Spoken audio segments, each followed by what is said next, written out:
Mirë, shikues nderuar, jemi rikthyer tashmë në pjesën e dytë ku do ndalemi sërish tek zhvillimet e fundit në lindjen e mesme. Kam të ftuar në këtë pjesë të dytë ekspertin e marrëdhënieve ndërkombëtare, zotin Frymëzim Dauti. Ju përshëndes kënaqësi.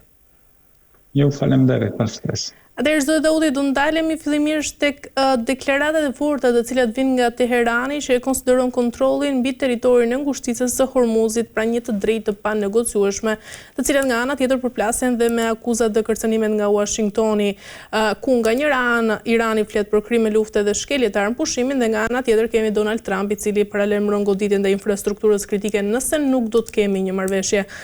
Fillimisht si shikoni të dyja këto përplasje dhe akuzave mes të dyja vendeve? Po këta e kuptoj si vazhdim i luftës, pra edhe një javë do të bëhen 2 muaj çka ka filluar kjo luftë.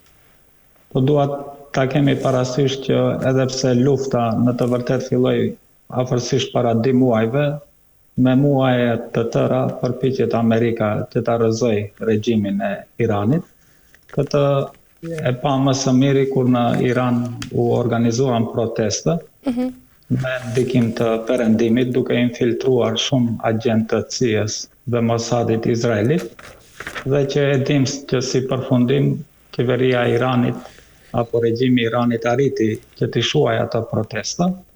dhe duke mbështetur në informacione të gabueshme se pas protestave regjimi i Iranit është dobësuar, ne e dim që presidenti Trump me manipulimet e Mossadit Izraelit e bindën atë që të hyjë në këtë luftë, pasi që do të ishte e shkurtër, por ja që gati u bën 2 muaj dhe nuk ka shenja që kjo luftë mund të zgjidhet, po jo që nuk mund të zgjidhet ushtarakisht, por si duket nuk ka gjasa edhe që nëpërmjet diplomacisë që të zgjidhet. Ne jemi dëshmitar që tani jemi në një armëpushim 2 javor dhe për brenda 2 ditëve besoj që do të përfundojë ky armëpushimi dhe nuk ka shenja se do të vazhdojnë negociatat, edhe pse Trump tha që në Pakistan do të vazhdojnë raundi 2 i negociatave dhe i ka dërguar si zakonisht përfaqësuesit Çifut Bitkov dhe Kushner që të shkojnë në Pakistan. Mirë po kuptojmë që zavens presidenti SBA-s, J.D. Vance, nuk pajtohet që të shkojnë në Pakistan dhe të nënshmohet si herën e parë, për shkak se ai nuk ka asnjë autorizim që të bëjë një marrëveshje me Iranin, për shkak se për çdo pikë duhet që ta thirrte Tel Avivin dhe të konsultohej me kryeministrin e Izraelit. Këtë nga e dim nga vetë fjalët e kryeministrit të Izraelit, i cili tha që gjatë gjithë kohës më raportonte Shtëpia e Bardhë dhe grupi negociator në Pakistan se çfarë vendime mund të marrin, dhe prandaj nuk mund të arrihet një marrëveshje për shkak se Izraeli dëshiron që kjo luftë të vazhdojë, të dëmtohet sa më shumë Irani, dhe nëpërmjet luftës kryeministri i korruptuar i Izraelit mbetet në pushtet, për shkak se nëse i humb luftën dhe zgjedhjet, aty kërcënohet burgu, dhe ai do të përpiqet sa ka mundësi, dhe mundësi ka të shumta në politikën amerikane, të ta detyroj presidentin e SBA-s të ta vazhdoj këtë luftë, dhe ja që sot i pam deklaratat e fundit të Trump, që përsëri kërcënohet se do të vazhdoj bombardimet, por në të njëjtën kohë shiqem një rezistencë të madhe të ushtrisë së Iranit, kuptohet që them ushtrisë dhe jo politikanët, të cilët janë të përgatitur për këtë luftë dhe duan që ta vazhdojnë këtë luftë. Ne kemi bërë shumë video më herët, unë kam qenë që të ketë një luftë, pra nuk jam kundër luftës dhe atë qëndrim vazhdoj që ta mbaj. Besoj që qeveria e Iranit nuk do të arrijë një marrëveshje me SBA-n. Unë dëshiroj që të dalë fitimtar Irani në betejë dhe ta detyroj së bashku me shtetet tjera islame që të largohet ndikimi perëndimit nga shtetet muslimane dhe ideologjisë tyre të çifutrisë ndërkombëtare dhe të cionizmit ndërkombëtar. Dhe kuptohet që shtetet muslimane bëjnë përpjekje të mëdha diplomatike që të ketë një unifikim të qëndrimeve të tyre në mbështetje të Iranit. Besoj që para 2 ditëve në Turqi, në qytetin e Antalis, u takuan ministrat e punëve të jashtme të Pakistanit, Egjiptit, Turqisë dhe Arabisë Saudite. Kjo është takimi i tretë i tyre, njëherë u takuan në Arabinë Saudite në Riyadh, mendoj prej kur ka filluar lufta kundër Iranit, herën e dytë u takuan në Islamabad, dhe ja tani që u takuan në Turqi, dhe besoj që takimi i fundit mund të jetë në Egjipt, në Kairo, dhe ku do të nënshkruajnë ndoshta një marrëveshje bashkëpunimi ushtarak që do të jetë një NATO islamike. Po është një informatë e mirë se në takimin e Antalis, aty edhe pse jo drejt për drejt, ishte i pranishëm në samitin diplomatik që u mbajt, ishte i pranishëm edhe Zavens, ministri i punëve të jashtme i Iranit. Pra qëllimi është që jo vetëm këta 4 shtete të bëjnë një NATO islamike, po që t'ju bashkohet edhe Irani. Për këtë insiston Turqia, për shkak se Turqia është e bedishme që nëse kjo luftë përfundon me Iran, radhën e ka Turqia, dhe mbas disa gjasave Izraeli ka vendosur që ta sulmoj Turqinë, dhe këtë e thuajnë hapturazi dhe thuajnë që Irani i ri është Turqia, dhe prandaj nëse shikojnë që e kanë të pamundshme që ta mposhtin Iranin, ata besojnë që do ta kenë më lehtë që ta mposhtin Turqinë, po ashtu sikur që dështuan në Iran, besoj thellë se do të dështojnë shumë më shumë në Turqi, dhe besoj që përfundimisht kjo do të ishte fundi i Izraelit si shtet. Zoti Daudi, nga ana tjetër, te kërcënimet për goditje ndaj objekteve energjetike prek sigurisht këtu drejt për drejt ekonominë iraniane, por edhe rajonin, sa shkatruese do të ishte një ndërhyrje e tillë për gjithë stabilitetin rajonal, por edhe atë global? Po kuptohet që do të jetë shkatruese. Ishte shkatruese edhe bombardimi në 40 ditët e fundit, dhe kjo shkatrimi i infrastrukturës e vështirëson jetën e iranësve, standardin jetësor të tyre. Mirë po besoj që do të jetë i pasuksesshëm shkatrimi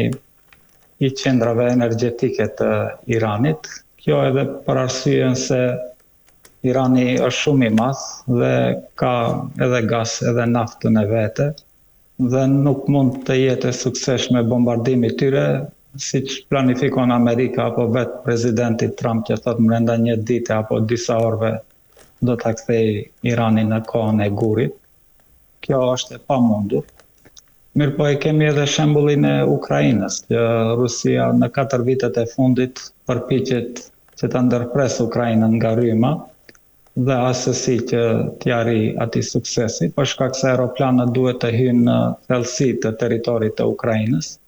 dhe aeroplanët ushtarak të Rusisë nuk mund të hyjnë për shkak se Ukraina ka sisteme mbrojtëse Patriot, apo sisteme të tjera mbrojtëse kundër ajrore, dhe të njëjtën e ka edhe Irani, pra aeroplanët ushtarak të Amerikës nuk mund të depërtojnë në qiellin e Iranit, ata hynë në vijën kufitare apo në disa pjesë të izoluar, dhe prej aty gjuajnë me raketa këta që janë duke i harxhuar për shkak se ata janë raketa me rreze të lartë të goditjes, që shkojnë 300-400 kilometra. Po besoj që brenda një muaj, nëse vazhdojnë këta bombardimet, do t'u harxhohen edhe atë, dhe brenda një muaj nuk mund të arrijnë që ta kthejnë Iranin në kohën e gurit. Mirë po ka mundësi Irani që të kthejë në kohën e gurit shtetet arabe, që i ka karshi, dhe qielli apo hapësira ajrore të cilave shfrytëzohet nga ushtria izraelite dhe amerikane për të sulmuar Iranin, për shkak se ata shtete janë të vogla me banor, e kanë klimën e nxehtë, dhe nëse Irani arrin që t'u shkatërrojë qendrat ku prodhohen energji, ato nuk do të mund të jetojnë. Për shembull, në Riyadh ka disa milion banor, dhe nëse arrin Irani që t'u shkatërrojë stacionet e filtrimit të ujit apo të energjisë, ku të jetosh në banesë në 50 gradë temperaturë në gjatë verës, është e pamundur, pra do të shkatërrohen ato shtete, dhe kuptohet për faj të qeverive kukullat të tyre, të cilët janë në bashkëpunim të thellë me sionizmin ndërkombëtar,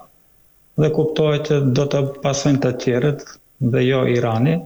dhe kuptohet që Amerika do t'i humbe aleatët e tyre, sikur janë Bahreini, Kuvaiti, Arabia Saudite dhe më rëndësi Emiratet e Bashkuar, dhe Emiratet e Bashkuar kanë mbajtur një qëndrim shumë negativ kundër Iranit, janë të lidhur ngushtë me Izraelin dhe tentojnë që ta vazhdojnë këtë luftë, po besoj që më i dëmtuar do të dalë pikërisht Emiratet e Bashkuar. Dhe ndoshta nëse kjo luftë vazhdon, nuk do të ekzistojë më Dubai, nuk do të ekzistojë Abu Dhabi, dhe ndoshta parashtrohet pyetja se a do të ekzistojnë Emiratet si shtet. Besoj që e gjithë harta gjeografike e lindjes së mesme do të ndryshojë, po më e rëndësi flasi për veten time, është që të vihet në pikë pyetje shteti i Izraelit. Unë besoj që Izraeli e ka humbur të drejtën për të qenë një shtet, me vrasjen e 10 mijërave fëmijëve në Gaza, dhe edhe nëse marrim parimet e së drejtës apo parimet e drejtës dhe ligjit ndërkombëtar, statutit të OKB-s, një shtet mund ta humbë të drejtën e të qenurit shtet nëse kryen gjenocid, dhe përderisa Izraeli ka kryer gjenocid, unë dëshiroj që të shoh përfundimin e shtetit të Izraelit në përfundim të kësaj lufte. Qartë. Zototi, nga ana tjetër, kontrolli mbi një nga rrugët më të rëndësishme pra të naftës dhe botës, mendoni se po përdoret tashmë si një armë presioni dhe a është kjo goditja më fortë energjetike që mund të bëhet ekonomisë globale sot që ne flasim? Po çështja e naftës është e lidhur, besoj unë, ngushtë me mentalitetin e presidentit Trump. Ne duhet pak ta shiqojmë historinë e tij. Gjatë mandatit të parë, kur u zgjedh president në vitin 2016, pra para 10 viteve, ministri i punëve të jashtme i SBA-s u zgjedh drejtori kompanisë më të madhe të naftës të Amerikës, që është ExxonMobil. Pra edhe pse ai drejtor nuk ishte politikan apo nuk ishte qasje të merrej me politikë, me vetë ftesën e presidentit Erdogan, ai e pranon atë detyrë, që do të thotë se Trumpi i jep shumë rëndësi çështjes së energjisë, për shkak se edhe na kujtohej që gjatë kohës së Trumpit Amerika u shndërrua në eksporter, që ta eksportojë naftën, dhe u shndërrua prodhues më i madh i naftës në botë, që para atij nuk ishte, për shkak se Amerika e importonte naftën. Pra qëllimi i Trumpit është që ta shndërrojë Amerikën në qendër energjetike, sidomos për naftën dhe gazin dhe shitjen e gazit dhe naftës. Dhe neve na kujtohej që gjatë mandatit të parë Trumpi e kritikonte Evropën dhe NATO-n pse marrin shtetet e Evropës në gaz nga Rusia, për shkak se atë gaz e prodhon Amerika dhe ata duhet të paguajnë edhe pse është më i shtrenjtë gazi nga Amerika. Ai insistonte që këtë ta blejnë prej Amerikës. Ai ka këtë mendim për shkak se kompanitë e naftës janë edhe sponsorizues të mëdhej të kampanjës së tij apo të kandidimit të tij si president, po edhe është ajo në mentaliteti i vjetër i tij se kush e ka naftën apo burimet e naftës e kontrollon ekonominë botërore, mirëpo kuptohet që ky është mentalitet i vjetruar. Dhe ai mendon në një farë mënyre nëse mund të arrijë që ta izolojë Kinën, që të marrë naftë si prej Rusie apo edhe prej Gjirit Persik, do të dëpsohet rritja ekonomike e Kinës, të cilën ekonomi e sheh si konkurrencë të ekonomisë amerikane. Mirëpo gjërat kanë ndryshuar për shkak se Kina është zhvilluar shumë, ka investuar shumë në burime energjetike, si ato nukleare, si solare, si nëpërmjet erës, dhe ka marrëveshje me Rusinë që gazi prej Rusie nëpërmjet tubacioneve të vinë në Kinë, po ashtu ka marrëveshje Kina edhe me Turkmenistanin, që gazi Turkmenistanit të shkojnë në Kinë, po edhe nëpërmjet Iranit mund të lidhet me gazin e Iranit, qoftë prej Turkmenistani, ka një projekt po ashtu që prej Pakistani të kalone nëpërmjet tubacionit nafta dhe gazi iranian në Kinë, po ashtu edhe nëpërmjet rrugëve të trenit, pra nëpërmjet cisternave të trenit, nëpërmjet rrugës hekurudhore të kalone nafta Iranit në Kinë. Pra kush e di çka të bëj Trumpi nuk mund ta izoloj Kinën që mos ketë burime të naftës, po ashtu nuk mund ta izoloj Iranin që ta shese naftën. Për shkak se Irani ka edhe tubacione edhe me Turqinë, pra mund të shes edhe në Turqi dhe ka rrugë të tjera toksore, edhe në Armeni e shet naftën, prej Armenie mund të lidhet edhe me shtetet tjera, mund të lidhet edhe me Azerbejxhanin, gazi Azerbejxhanit, si që dim ne kalon edhe në për Shqipëri, dhe e furnizon edhe ekonominë e Italisë dhe disa pjesë të tjera të Evropës. Pra të gjitha ata kalkulime që i bën Trump, në fund do të dështojnë dhe kuptohet që do të pësoj ekonomia e SBA-s dhe kuptohet prestizhin ndërkombëtar i Amerikës është rrëzuar për toke dhe tani e shiqen Amerikën si një shtet që merret me pirateri ndërkombëtare, pra përpiqet që të ndal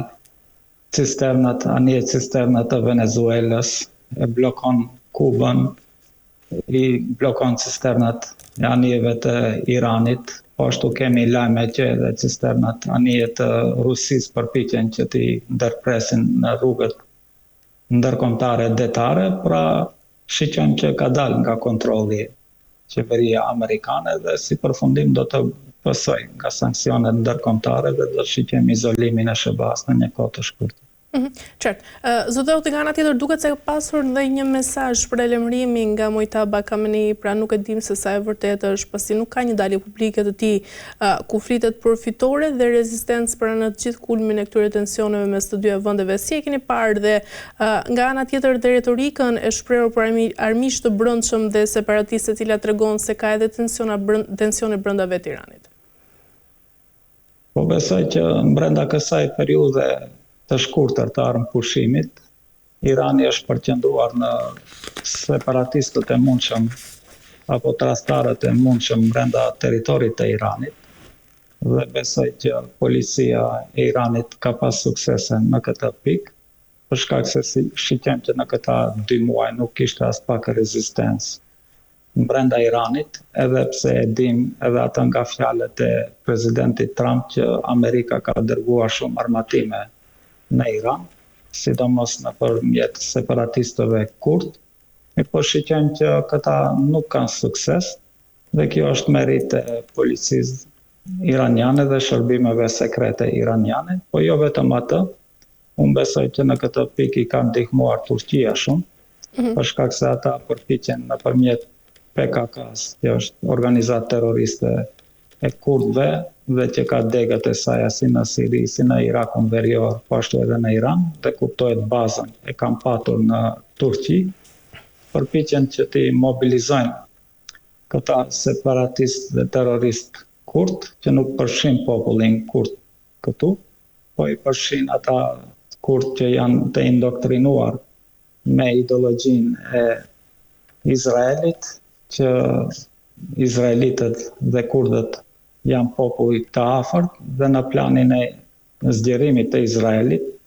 kurdët do të jenë bashkëpunëtorët ushtarak të Izraelit dhe do të formojnë një Kurdistan të madh, që në bashkëpunim me Izraelin e madh do të thyen qendresën e shteteve muslimane në atë rajon. Është kjo plan veç i dështuar dhe kuptohet që Turqia ka meritën më të madhe që e pamundsoj realizimin e planit të Izraelit dhe të indoktrinuarit me ideologji sioniste kurde dhe kuptohet që besoj që do të përpiqen ata të bëjnë një invazion toksor brenda territorit të Iranit. Dhe po kuptohet që do të dështoj ajo dhe është përpjekje fundit e qeverisë amerikane që të arrijë ndonjë sukses në Iran, për shkak se vetë presidenti Trump don të tërhiqet nga kjo luftë, për shkak se është i vetëdijshëm që nuk ka kapacitete ushtria amerikane që të luftojë kundër Iranit, por ai don të ketë ndonjë fitore simbolike dhe asesi që ta gjejë atë fitore simbolike që të tërhiqet. Tani besoj qëndrimin tim e dini që unë nuk kam besim në qeverinë e Iranit, po Mujtaba Khamenei nuk ka dalë as pak ndonjë deklaratë të jape apo zërin e tij nuk e kemi dëgjuar, ka mundësi që të jetë i plagosur, po ka mundësi që edhe mbrohet nga tradhtia e qeverisë dhe njerëzve përreth tij, për shkak se në Iran tani asnjë institucion nuk ka besim te institucionet tjera, për shkak se është duke u bërë një luftë qytetare e mbrëmshme për pushtet me bashkëpunëtorët amerikanë dhe izraelit që janë brenda territorit të Izraelit, dhe tani pata mundësinë që ta dëgjoj komunikimin në mes anijeve në ngushticën e Korfuzit, ku garda revolucionare ju thot anijeve nëpërmjet radios që Hormuzi është i mbyllur dhe Hormuzi do të hapet atëherës me urdhër të Imam Hamanei, dhe jo kur ndonjë idiot nëpërmjet tweetit do ta hape. Tani unë besoj që kjo nuk është një mesazh kundër Trumpit, i cili tha që është hapur ngushtica e Hormuzit, po besoj që është një përgjigje kundër ministrit të jashtëm të Iranit, i cili në tweetin e tij në X tha që ngushtica e Hormuzit është e hapur. Dhe kjo ishte një kundërpërgjigje e gardës revolucionare, të cilat i sulmuan disa anije me naftë të Indisë, dhe ju tha që vetëm Imam Hamanei, kur do të thotë është liruar ngushtica e Hormuzit, atëherës do të mund të kaloni, dhe besoj që ka një krizë në qeverinë iraniane, dhe prandaj edhe udhëheqësi negociatave në Pakistan nuk ishte më ministri i punëve të jashtme, po ishte kryetari i parlamentit. Kjo është një, për mendimin tim, një potestë i mirë i pushtetit të Iranit, që t'ja marrin kompetencat ministrit të punëve të jashtëm, për shkak se unë nuk kam as pak besim te aftësitë e tij dhe qëllimet e tij, për shkak se ai tenton të arrijë një marrëveshje me Sheban, që Irani të bëhet pjesë e ndikimit të perëndimit. Qëndrimi im është që kjo luftë duhet të vazhdojë, dhe ashtu sikur pati sukses Hezbollahu kundër ushtrisë toksore izraelite, duke ja shkatruar qindra tanke dhe qindra ushtar të vrarë, besoj që kjo luftë ka nevojë të zgjarohet dhe përfundimisht të arrijë Irani një fitore së bashku me shtetet tjera islame dhe ta çlirojnë lindjen e mesme nga ndikimi sionist. E qartë. Mirë, të dhauti për të mbyllur, ndërkaq për te mendimin tuaj personal, pra mbi gjithë të presione maksimale dhe sigurisht dhe koha e kufizuar për negociata midis të dyja vendeve, mendoni se një takim tjetër do të sjellë një marrëveshje mes të dyja vendeve, apo nga ana tjetër do të kemi sërish një përshkallëzim të ri? Po tani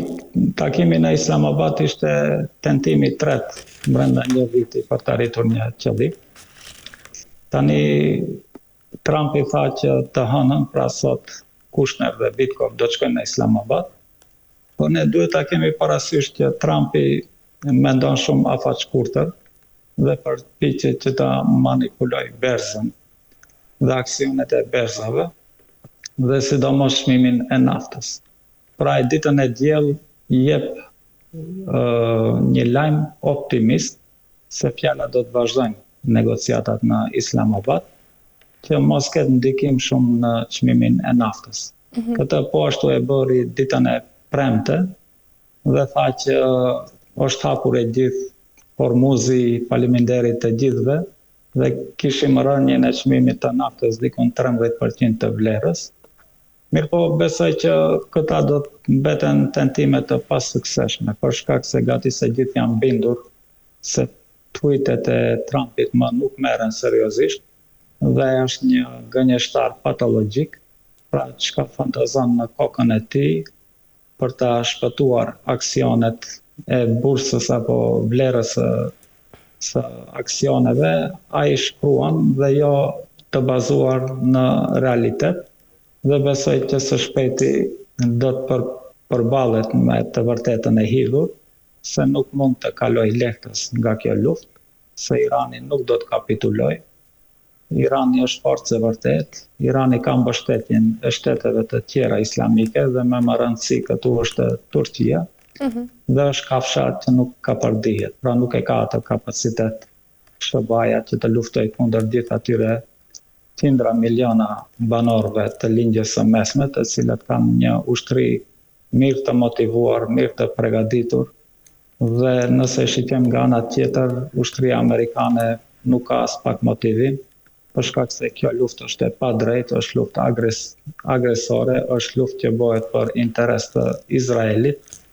dhe jo në emër të gjithë çifutëve, për shkak se ka shumë çifut që kundërshtojnë politikat e kryeministrit të tyre të korruptuar Netanyahu, dhe si përfundim do të dështoj e gjithë tentativa e tyre. Tani Trumpi kuptohet që është i detyruar që të funksionojë në këtë mënyrë, për shkak se donatorët e tij ishin Izraelit, të paktën ka marrë $300 milion vetëm nga një familje Adelson, dhe përderisa ata thuajnë që juve ju duhet ende para në zgjedhjet e ardhshme për dhomën e përfaqësuesve dhe Senatit, patjetër ta vazhdoni edhe disa muaj këtë luftë. Mirëpo do të besoj që do të kemi ndryshime të mëdha në politikën amerikane. Republikanët ka gjasa të mëdha se ta humbin pushtetin legjislativ dhe do të fillojnë procedura kundër impeachmentit për presidentit Trump,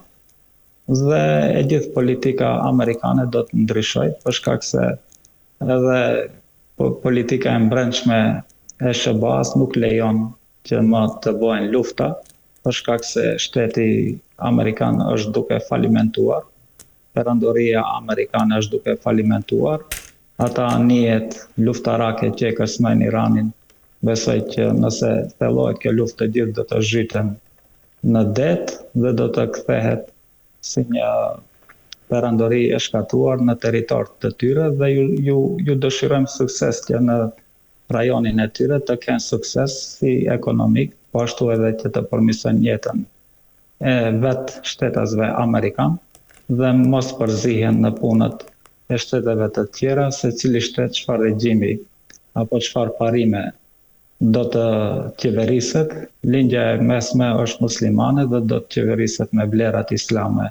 dhe jo me vlerat talmudik të çifutërisë ndërkombëtare. E qartë. Mirë, zoti Auti, kemi arritur në fund, ju falenderoj për çdo informacion. Ishte kënaqësi. Ju faleminderit. Shumë faleminderit. Mirë, shikues nderuar, kemi arritur në fund të këtij emisioni dhe për ditën e sotme. Bashkë do të shihemi sërish nesër me tema të tjera. Deri atëherë, mirupafshim.